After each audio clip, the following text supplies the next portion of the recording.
All right, wonderful people, welcome back to this wonderful channel where we bring you back-to-back update and information as it hot. In case you have not joined our social media handle, what are you waiting for? Kindly go ahead and subscribe, like, comment, share, and also remember to on your notification button so that whenever our news drop, you go be the first. We'll collect them. Just watch this video on your screen.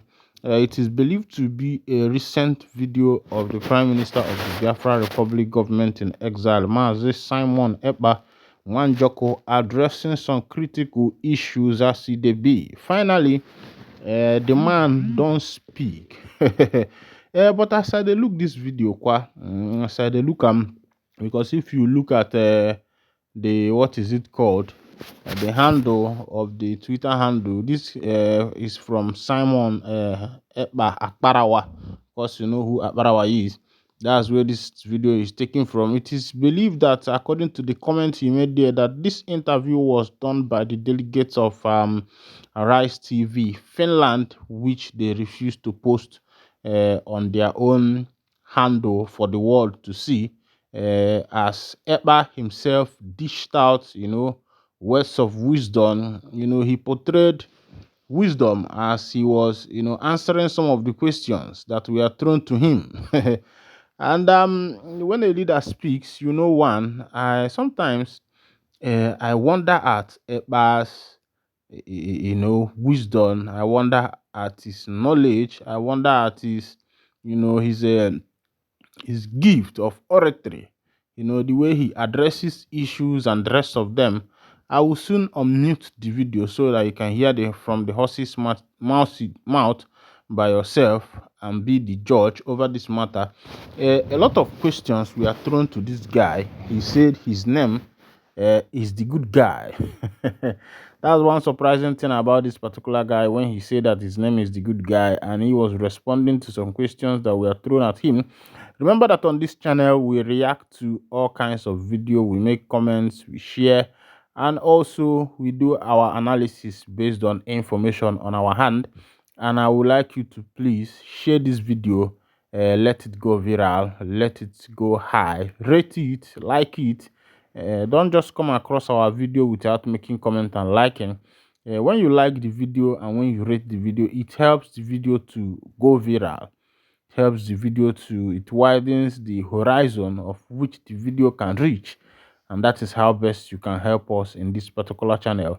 Remember, without you there will be no us, and without us, you yourself can no go to see all this fine information where we say they come for your table. Oh yeah, make you watch the video by yourself and tell me what you think as it be.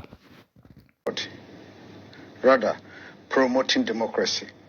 You give the people a choice. And the choice of the Biafra people is a referendum.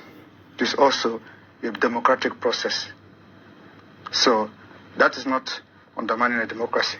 More accepted democratic process is when you give the people choice to decide their fate.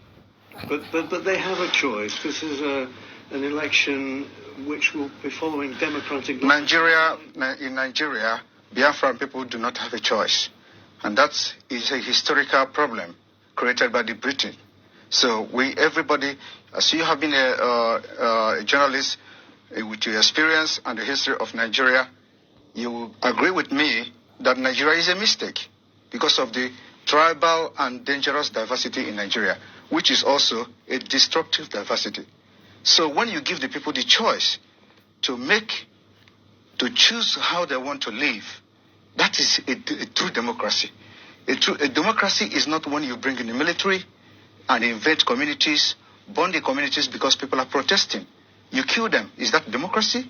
Do you do that in the United Kingdom? The answer is no. But what about your role in all this? Your tweets. My role. Wait a minute. Your role in all this, your tweets and your social media. Why the need for violence? It is.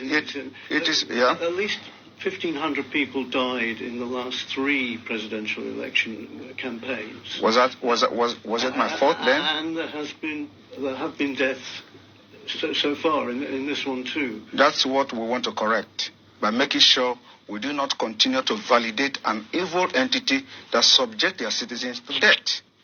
So the only solution to this is to disintegrate this evil entity and allow people to make their choice so that they can develop and, practice politics in the best way possible, just like the Europeans here. So are you justifying the violence that comes from the kind of stuff that you... It is not, the violence is not about what I do.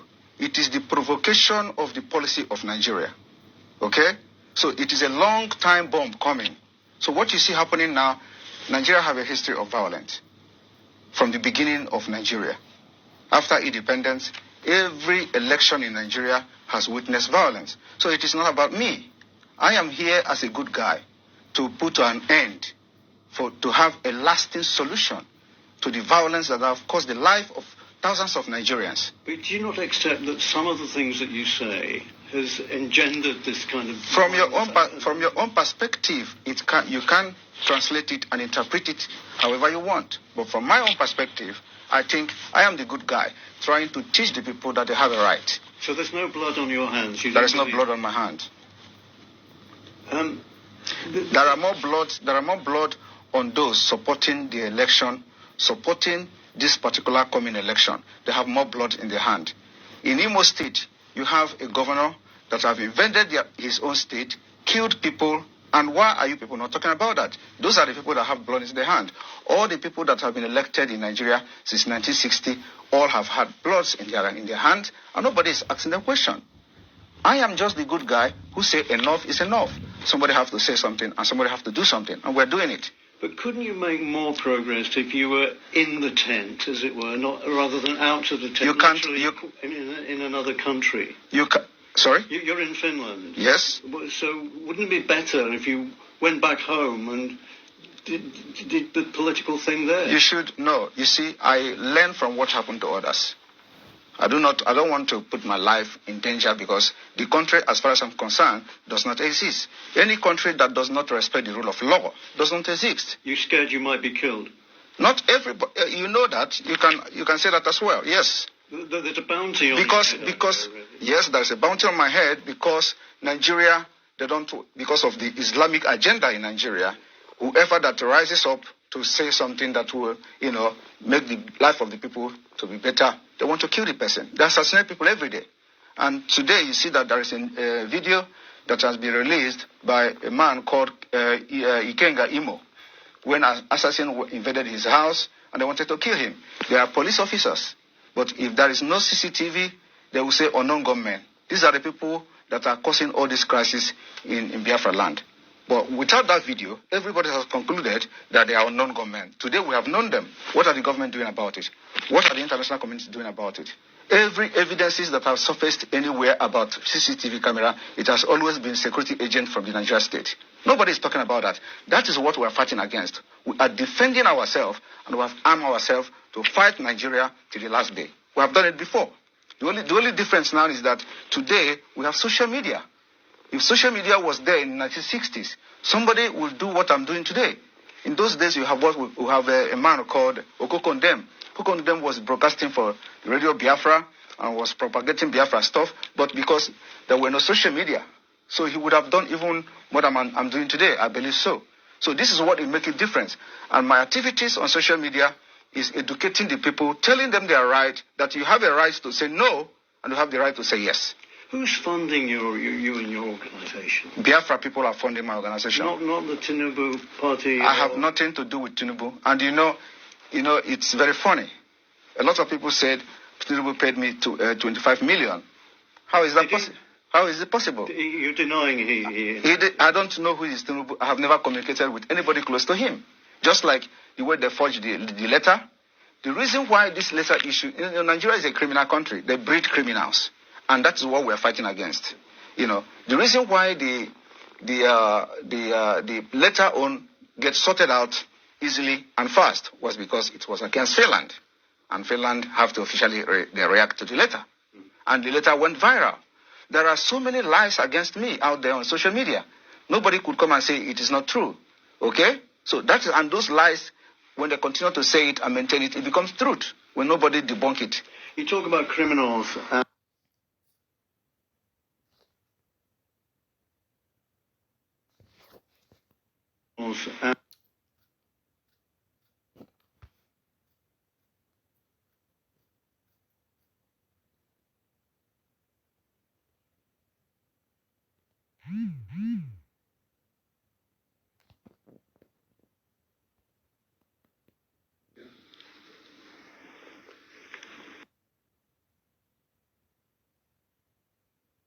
we must, make sure that we don't validate Nigeria again. So let me just say that.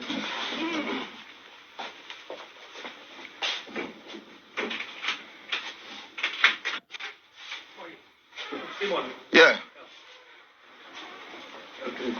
Money. Yeah, good. Yeah, it's a meter. Yeah. Yeah. All right, welcome back. But I new video. They know the tell man say make you tell man. Now why this time they say for some of now where they say you go post where the video. Why they drop video? I say make I drop this one now. All right. One funny thing the man say he is promoting democracy. Remember the song of Fela Kuti, late Fela Anikolapo Kuti, where he said, democracy, democracy, democracy, democracy. One thing about the nation called the NIG is that any individual, that rises up to, to make sure that proper democracy, of course, that there is what is called proper democracy, thrives in the nation. The nation has its way, the bourgeois, the cabals have their way of making sure that that particular individual is not brought to limelight. Whenever you start talking about pure democracy and stating, the governmental matters as should be, a lot of people suffered that fate. People like Fela and Nicola Bokuti. Even there was a time Wole Soyinka also went in because as a matter of the things that concerns Nigeria. I think after then he decided as a wise man, to watch his tongues and limit the extent to which he goes, into the things that concern Nigeria. And I think since that time he had his peace. He is enjoying his the revenues that come out of his writings and the rest of them, and he has decided to remove his hand in anything that concerns Nigeria and its political activities. Thereby, I think he resigns. He resigned as a partisan, you know, and I think that gave him his peace because it's not only in NIG, all over Africa. It has not been easy, except some few countries that are exceptional. When you talk about countries like Mauritania and places like Liberia, somehow, these people are a little bit. Egypt and the rest of them. It's not that they don't have their crises, but the crises there are a little bit manageable. Their development is coming, and all manner of things are happening. At least people are still entitled to their democratic rights, to their civil rights, and the rest of them. But the issue of NIG is not, you know, nothing to write, home about, because the bourgeois, the cabals, the political elites, they are the one who holds the power. And you could imagine you as a common man, rising up to speak, to talk about your right. Somehow, a lot of people have gone in for it. When you decide to rise up to the task to say, yes, this is my country. I have to speak for my country. I have to defend my country. I have to stand on the right path. I know one lady like that in one internal revenue. I don't want to call the state, who rose up to, defend the poor, to make sure that the allocations goes, where they are supposed to go. And the first threat this woman received was from bank managers, who are chopping from that chopping scene. She was threatened, not to come in such form again, because she was making sure that every revenue generated will go to the right source, and every budget, that is budgeted and disbursed will go to the right source. And other people, both bank managers and other of her colleague, felt that this woman is putting sand in their garage, thereby blocking their chopping sim channels, their chopping sim pipe. So that is why the government has not gone so far in bringing development and bringing infrastructural development and other development. Even in our educational system, it has become very dilapidated, that the lecturers, the other people are preying on the students, making sure everybody is, as far as Nigeria is concerned, What people are fighting for is what is called survival. People are fighting to survive. So, if you don't have the means of surviving, a lot of people tend to do whatever it takes to make them survive. Meanwhile, I call it greediness because the white man out there is just caring for his daily bread and making his nation to become a better place. Meanwhile, the black man down here is bent on siphoning the money to other countries. The black man prefers, banking, millions in several accounts in the nation, in other nations, and making sure that him and his generation will never be poor again. And they forget that they are very poor, because if you're a rich man and all your neighbors are poor people, that means you are poor, because if you fall into any problem, nobody will be there to rescue you because they are all poor people and they are all looking up to you. So I think it's high time Nigeria start looking into human capital, human development, more investment in the economy, more investment in the nation, rather than using the money to buy 500 million yacht. They say you have a yacht, and meanwhile, all these things are predicated on taxpayers' money. Taxpayers' money is what is buying all these things. And I wonder why we still pay tax, because these taxes that people pay, they are not being used for any good work. There is nothing that we have seen that our taxes are doing, because I can't start my own business with my money and you still expect me to pay tax. I hustled it out, and yet the government still expects you to pay tax of the money that was not given to you.